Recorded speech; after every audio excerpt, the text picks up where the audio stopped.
January 2025, a dry dawn in Kwara State, Nigeria. Light filters through scattered tree branches and tire tracks in red soil tell stories without a narrator.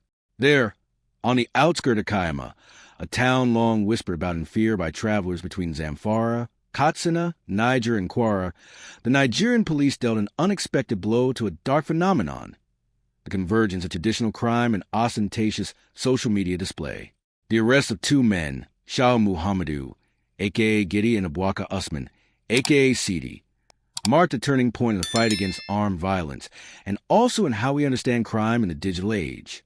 These figures, like many before them, were products of complex realities: structural poverty, poor estates, weak justice systems, and illicit economies that thrive where the state is absent or late. What distinguished them from previous generations was not only the violence they inflicted, but how they displayed it. They did not flee from cameras. They sought them. Images with high-caliber weapons, ransom money, and rural landscapes turned into digital stages circulated on TikTok and WhatsApp, platforms serving both as showcase and confessional. In that duality, fame and criminality, a crack formed that ultimately facilitated their downfall. The arrests of Giddy and Sidi were not merely the capture of two armed alleged criminals. They were the culmination of a process that combined traditional surveillance, police intelligence, and, paradoxically, digital footprints from the same online world they used to build their image. The Nigerian police force, supported by the Intelligence Department and the Kwara State Police Command, wove an information network that allowed authorities to locate the suspects in Kayama, a border municipality that had served as refuge, transit, and operational base for bands fleeing intensified military operations and airstrikes in the Northwest. This case is significant for several reasons. First, it illustrates how criminal organizations adapt and evolve in a globalized context, where the pursuit of notoriety can be as valuable as the loot obtained through violence. Second, it shows that state capacities, even when uneven and often insufficient, can be reconfigured to meet new challenges through interagency cooperation. Third, it exposes a tension between modernity and marginality. These young men lived and acted at the intersection of worlds that rarely meet but now converge with profound consequences.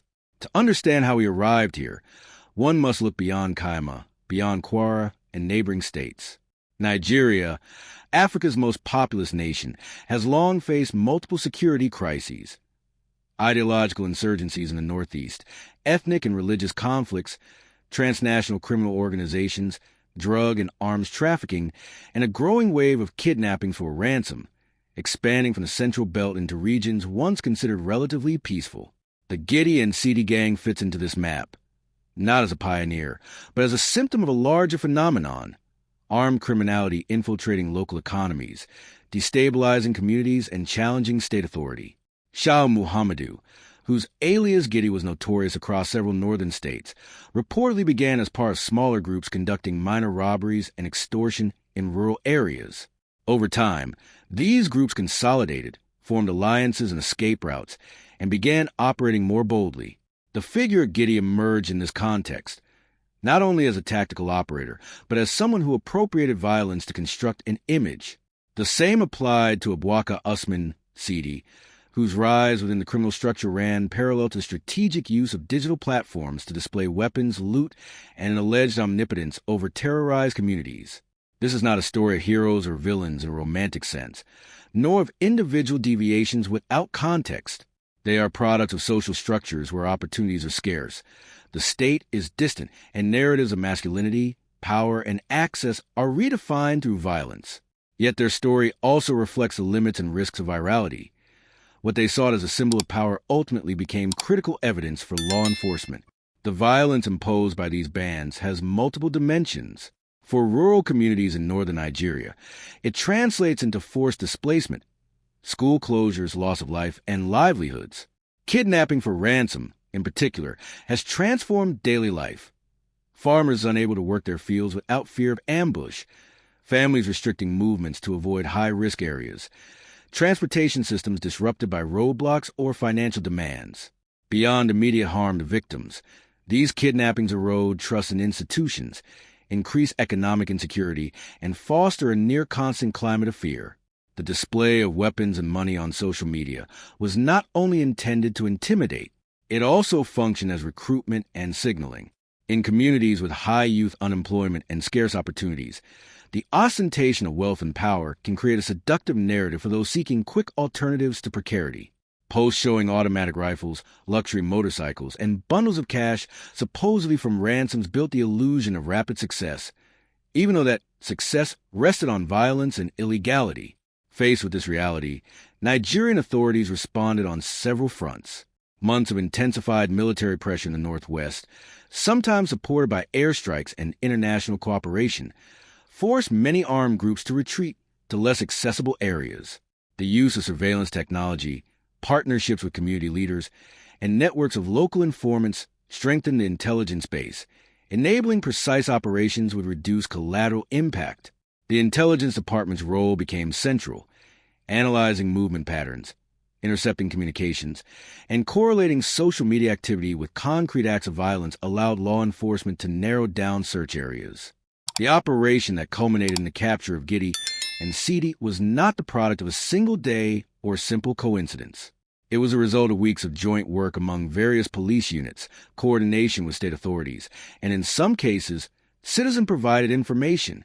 Kayama, historically a crossroad between states, had been identified as a transit and refuge area for retreating gangs. Its strategic location facilitated escape, arms, and supply exchanges, and simultaneously made it ideal for staging a capture operation. The police deployment was cautious.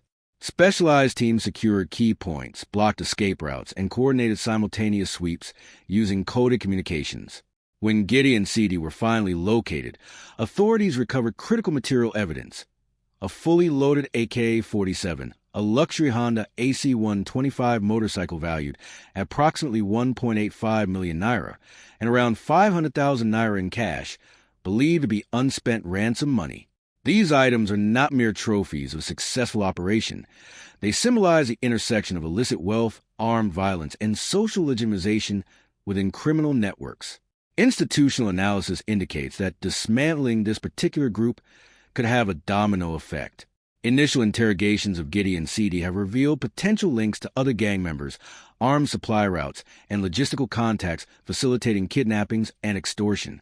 While it is premature to claim total network disruption, the detainees' cooperation is providing pieces that may enable further arrests and the interruption of operational chains that until recently seemed robust. Politically, the arrests occur at a delicate moment for the Nigerian government. Critics have questioned the effectiveness of traditional security strategies, citing lack of resources, corruption, and absence of a long-term vision that addresses both repression and prevention. However, the Kwara operation presents an example of what is possible when intelligence, interagency coordination, and community support converge. Officials have emphasized that this is an important, albeit insufficient, step within a broader plan to reclaim areas affected by armed violence and restore citizen trust in the state. Socially, the effects are felt in local conversations and public narratives. Communities in and around Kaima have reacted with cautious relief. On one hand, there is solace in the capture of individuals perceived as threats. On the other, distrust toward security structures persists, partly fueled by past experiences of abuse or delayed responses. The sense of vulnerability does not vanish with a single operation. It transforms, challenging authorities to maintain sustained protection for civilians. This case also raises questions about the role of social media in context of crime and violence. How can freedom of expression and the right to information be balanced with the need to prevent platforms like TikTok or WhatsApp or any digital network from becoming tools for glorifying violence? Institutions today face the challenge of interpreting digital evidence without resorting to indiscriminate censorship, respecting fundamental rights while leveraging these clues for serious, evidence-based investigations. The way Giddy and Sidi use these platforms, likely without foreseeing legal consequences, underscores the complexity of the digital era. The same channels that allow dissemination can also become traps that expose crimes and facilitate their resolution. In perspective, this episode is a reminder that the fight against organized crime is neither linear nor unilateral. There are no singular solutions or definitive results. Law enforcement can register significant victories, such as capturing dangerous individuals and interrupting criminal chains, But these must be accompanied by broader strategies, including social development, education, opportunities, and community resilience. Otherwise, the absence of structural conditions offering viable alternatives may foster the emergence of new giddy and seedy figures ready to fill the void left by those arrested. In the silent landscape of Kiama, where police presence is now more noticeable, residents continue their lives with renewed caution.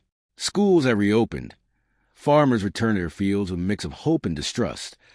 Conversations about security, once whispered, now emerge in public spaces as a central concern. The arrest of Giddy and Seedy has not solved all problems, but has shifted the balance of power, pushing the narrative toward possibility of change that once seemed distant. Ultimately, this story is an invitation to look beyond headlines and viral images. It is a call to understand that behind every name, every seized weapon, every arrest, there are complex human realities, affected communities, and a state facing enormous challenges. The Kwara case closes 2025 with an example of law enforcement effectiveness that deserves rigorous analysis, not glorification. Discussion in public forums, not obscurity in digital algorithms. As Nigeria moves toward 2026, the question remains, how can these episodes teach us to build stronger prevention mechanisms, more reliable justice systems, and more resilient societies? The road is long, and every victory, small or large, must be understood in its proper dimension, not as an end, but as a link in the chain of efforts necessary to guarantee security, justice, and dignity for all citizens. Thank you for joining us in this detailed account of one of the most significant chapters in the fight against organized crime in recent times. To explore more cases of institutional analysis and global security, continue following us in upcoming episodes.